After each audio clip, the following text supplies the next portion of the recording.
Antes de precisar con más detalle qué es la inteligencia dual, conviene hacernos una pregunta imprescindible. ¿Pero de qué estamos hablando cuando hablamos de inteligencia?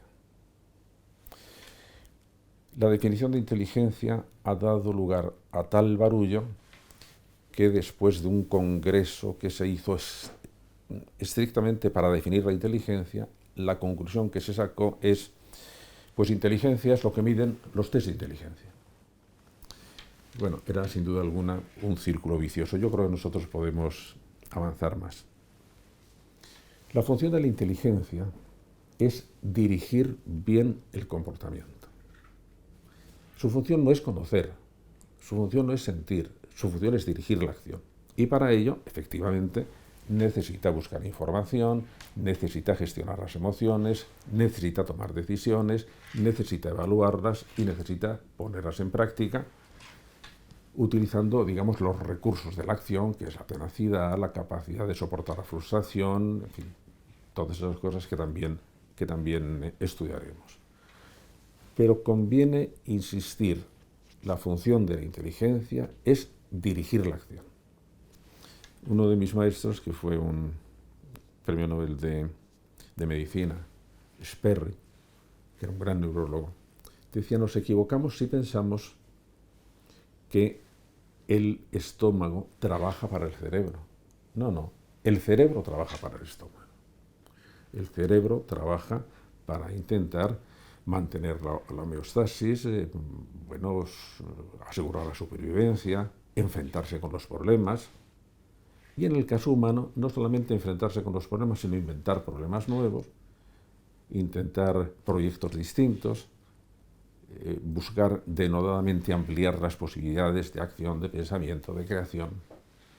Somos unos seres muy insaciables y entonces hemos tenido que estar siempre inventando cosas. Pero la inteligencia siempre dirigida a la acción, dirigida a la buena acción, es decir, a la acción que resuelve problemas, que consigue los objetivos y que para eso utiliza todo lo que tiene a su alcance. De las acciones hay una división muy elemental.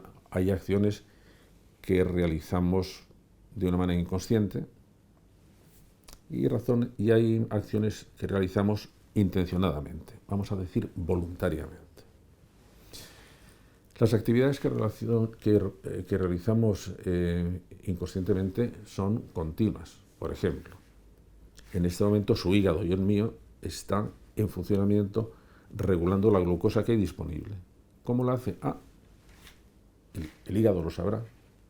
Nosotros, si no somos médicos, no lo sabemos. Pero, sin embargo, está funcionando. Es decir, hay actividades de ajuste, hay actividades de mantenimiento del equilibrio que nuestro organismo realiza afortunadamente sin cansarse y que nos mantienen en vida. Por ejemplo, si tenemos una infección, se pone en funcionamiento una serie de procesos muy activos de producción de leucocitos para mantener salud. No nos enteramos de esos, pero afortunadamente están realizándose. Pero hay otras que realizamos conscientemente. Si yo en este momento quiero coger un libro de la biblioteca, decido cogerle y entonces me levanto y lo cojo. Pero fíjese una cosa, yo he tomado la decisión de coger el libro. Yo voy a vigilar si lo estoy cogiendo, pero no sé cómo lo hago. Para hacer ese movimiento, mi cerebro ha dado una orden que quiere decir que ha generado un impulso nervioso que baja por la espina dorsal, que hace contraerse las fibras de los músculos, que además produce un retorno aferente al cerebro para que el cerebro se entere de si se está moviendo o no se está moviendo. Y eso nuestro sistema muscular lo hace a su aire. Nosotros no sabemos cómo lo hacemos. Hasta tal punto esto es cierto que sabemos que fisiológicamente podríamos hacer que una persona que ha sufrido una tetraplegia después de un accidente es decir, que ha quedado cortada la médula espinal, de manera que no pueden bajar los impulsos para mover los músculos. Si conectamos con unos electrodos y impulsos eléctricos a esos músculos se vuelven a contraer igual. ¿Por qué no hemos conseguido hacerlo? Porque la capacidad de cálculo para saber en qué secuencia, con qué cadencia tenemos que mandar los impulsos eléctricos es tan complicada que ni siquiera conectado con un cerebro con los cálculos de un ordenador muy potente todavía sabemos calcular eso. Pero nuestro cerebro lo hace absolutamente sin ninguna dificultad. Los cálculos que hace son complejísimos y no nos damos cuenta de que lo está haciendo. De manera que hay unos movimientos inconscientes en absoluto y hay unos movimientos conscientes e intencionales y voluntarios, pero que utilizan mecanismos que tampoco conozco. Lo que hace entonces, digamos, la voluntad, la inteligencia ejecutiva, es dar la orden y el cerebro, si es obediente, la pone en funcionamiento. Pero hay en algunos casos en que vemos con mucha claridad esta dualidad de planos en que estamos actuando y que se van a mantener durante todo lo largo del curso, de manera que es un esquema que tienen que tener muy presente. Hay el nivel básico, que no sabemos lo que hace, y hay el nivel ejecutivo, que se entera de algo, y a partir de eso poquito que se entera, toma decisiones para dirigir la conducta, a ver si desde el piso de abajo le hacen caso. Por ejemplo, algunas veces nosotros queremos recordar una palabra. Recuerde usted la experiencia de tener algo en la punta de la lengua. ¿Qué pasa? Yo quiero acordarme de una palabra y mi memoria pues juega conmigo y no me responde. Y yo sé lo que quiero. Yo desde el piso de arriba sé de lo que quiero acordarme, sé de la palabra en que quiero utilizar. Bueno, pero la memoria se resiste y me lo deja ahí en una especie como de a media luz que no me acaba de decir esta es exactamente, hasta que de repente aparece y digo, eso era lo que buscaba. De manera que estamos siempre en esa dualidad de planos. El plano que va a su aire y el plano de arriba. Y vuelvo a recordarles que se salta de un plano a otro. Por ejemplo, nosotros tenemos que mantener una tasa de sodio en sangre dentro de unos parámetros muy estrictos. Entonces, en el cerebro tenemos unos detectores que cuando sube la tasa de sodio en sangre se dispara. Eso es un mecanismo absolutamente neuronal, que no tenemos ni idea de cómo lo hace. Pero esa señal se hace consciente. ¿Cómo se hace consciente? Con el deseo de beber, con la sed. El disparo absolutamente neuroeléctrico del detector de sodio salta al piso de arriba y yo siento sed. ¿Y qué pasa? ¿Por qué esto es interesante? Porque entonces, a partir de esa sed, voy a empezar a poner en marcha comportamientos voluntarios para buscar algo y para beber. De manera que estamos siempre con una interacción muy continua, muy fluida, que va a ser lo más interesante del curso, entre esa actividad que emerge desde el cerebro y se hace consciente, y de las órdenes que desde arriba intentamos dirigir al cerebro a ver si nos hace caso. Y una de las cosas de la educación es, vamos a ver si conseguimos que ese nivel básico sea dócil a las órdenes que le damos desde arriba, que no se nos revele. Porque cuando se nos revela empiezan a pasar, entre otras cosas, los problemas que vemos con mucha facilidad en el aula. ¿Qué es un niño con déficit de atención? Es un niño que su atención no obedece a las órdenes de arriba. ¿Qué es un niño impulsivo? Es un niño que no puede inhibir desde arriba los impulsos que tiene. ¿Qué es un niño hiperactivo? ¿Qué es un niño que tiene dificultades para aprender? Que no sabe manejar su memoria desde el piso de arriba. De manera que estamos viendo cómo este modelo de inteligencia no solamente nos da muchos recursos educativos, sino que nos resuelve muchos problemas o trastornos educativos. Lo cual nos quiere decir que estamos, yo creo, enfocando con mucho rigor el centro, bueno, el centro operativo de lo que llamamos inteligencia. ¿Qué encontramos en el piso de abajo? Bueno, pues encontramos una serie de operaciones que nos vienen ya de fábrica, como vemos, como recordamos, cómo producimos emociones, cómo somos capaces de calcular cosas, pero sin saber cómo lo hacemos. Eso ya venimos de fábrica con ellos. Lo que nosotros hacemos durante todo el proceso educativo es que a esas operaciones que vienen de fábrica las añadimos otras que aprendemos. Y que, por lo tanto, todo lo que hay en esa gigantesca maquinaria de la inteligencia es o biología o memoria, y todo lo que vamos a intentar hacer es ver cómo podemos aumentar, ampliar, hacer más flexible, hacer más rica la memoria. Un ejemplo. ¿Qué ocurre cuando un niño aprende la tabla de multiplicar? Bueno, lo que conseguimos, lo que estamos intentando, mediante repeticiones, mediante cantinelas, es que el niño aprenda una serie de relaciones muy claras, que si yo le digo 2 por 2, él diga 4. Y no sabe la razón. Lo único que sabe es que 2 por 2 son 4. Y 2 por 3 son 6. Y 2 por 4 son 8. De manera que lo que va a introducir en esa especie de gran maquinaria, que es su memoria de operaciones, es que, bueno, introduce esas relaciones. Un poco después, el maestro o la maestra le va a enseñar otro tipo de operaciones, que es cómo utiliza esto que ha aprendido para hacer multiplicaciones largas. Y aprende otras rutinas. Y ya cuando tiene esas dos, aparece una cosa fantástica. Yo puedo decir al niño, yo puedo decirme a mí que multiplique números muy grandes. ¿Y cómo lo hago?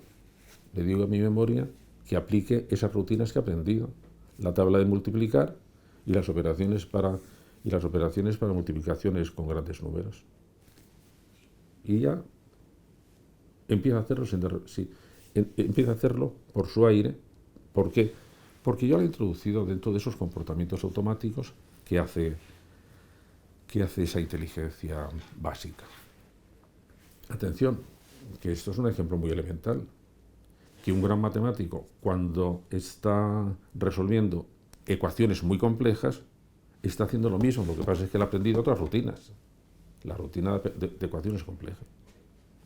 Y ya vemos que entonces, cuando estamos hablando de educación, antes habíamos dicho que teníamos que ver que la inteligencia que organiza desde arriba tenga capacidad de imponerse, que la inteligencia de abajo sea dócil para cumplir las órdenes de la inteligencia de arriba, y además, pues que sea rica en ocurrencias, en operaciones, en esquemas, en mecanismos, que funcione un poco de la misma manera que funciona un móvil. Vamos a ver, si yo tengo un móvil, este móvil, haga lo que haga con él, no va a cambiar su potencia, pero ¿qué ocurre si se le instala una aplicación? Que el móvil sigue siendo el mismo, pero es capaz de hacer más cosas. Y si hace muchas cosas, digo, qué inteligente es este móvil. Bueno, si yo tengo el cerebro de un niño y consigo que el niño vaya introduciendo en su cerebro aplicaciones, estoy ampliando la inteligencia del niño. Igual que yo estoy ampliando la inteligencia de mi móvil. El cerebro, el cerebro es el que tenía, pero hace cosas que antes no sabía hacer. Y que entonces ahora vemos que cuando estamos hablando que con el modelo dual con el que trabajamos sí se puede ampliar la inteligencia de cada uno de los niños, no estamos diciendo una frase retórica, no es una metáfora. No, la inteligencia de ese niño va a ser capaz de hacer más cosas. Y por lo tanto va a tener más potencia. Y por lo tanto podemos decir que es más inteligente. Ahora vamos a poner ya nombre a estos dos niveles de la inteligencia. Como del piso de abajo, como de ese nivel básico no consciente, es de donde nos vienen las ocurrencias, nos vienen los sentimientos, nos vienen los recuerdos, nos vienen las imágenes, nos vienen las ideas, nos vienen las tentaciones, nos vienen las motivaciones, vamos a llamarla inteligencia generadora, genera todas esas cosas. Y la parte de arriba, que es el director de orquesta, vamos a llamarla la inteligencia ejecutiva, que es la que intenta a ver qué hago con los de abajo. Fundamentalmente, marca metas a la inteligencia de abajo. La inteligencia generadora, que cuando va a su aire, escoge sus metas sin que sepamos cómo las escoge. Cuando estamos actuando en pleno uso de la inteligencia humana, es la inteligencia ejecutiva la que le marca las metas. Este es el problema que quiero que enfrentes. Esta es la multiplicación que quiero que hagas. Este es el proyecto que quiero que realices. Y entonces, a partir de ese momento, bueno, la inteligencia de abajo empieza a trabajar, y si eso es suficientemente eficiente, empezará a proponernos cosas. Les contaré una anécdota absolutamente biográfica. Yo durante 5 años por lo menos, tenía una sección semanal en La Vanguardia. Y yo tenía que escribir los artículos los viernes. Yo me ponía a escribir el artículo los viernes a las 10 de la mañana, sin saber sobre qué iba a escribir normalmente, pero con una certeza. A la 1 el artículo estaría escrito. ¿Y entonces qué hacía? Bueno, pues hacía lo que hacemos todos cuando nos enfrentamos con un problema que no sabemos bien lo que es. Me quedaba delante del ordenador y desde el piso de arriba, desde mi inteligencia ejecutiva, marcaba el plan. Que tengo que escribir un artículo. ¿Y a quién se lo decía? Pues a la misma instancia a que ustedes preguntarían ¿dónde dejé las llaves? ¿Dónde habré dejado las llaves? ¿O qué hice ayer? ¿O qué iré mañana? Se lo preguntan y espera a ver si le viene la respuesta. Bueno, en mi caso, la pregunta era ¿y de qué voy a escribir? Y esperaba a ver si a mi inteligencia generadora se le ocurría algo, porque no puedo hacer otra cosa, esperar a ver si se le ocurre algo. Bueno, como yo ya tenía mucha costumbre de escribir artículos, enseguida empezaban a aparecer como burbujitas. Bueno, ¿y por qué no sobre los pactos educativos? Qué pesadez a estas alturas.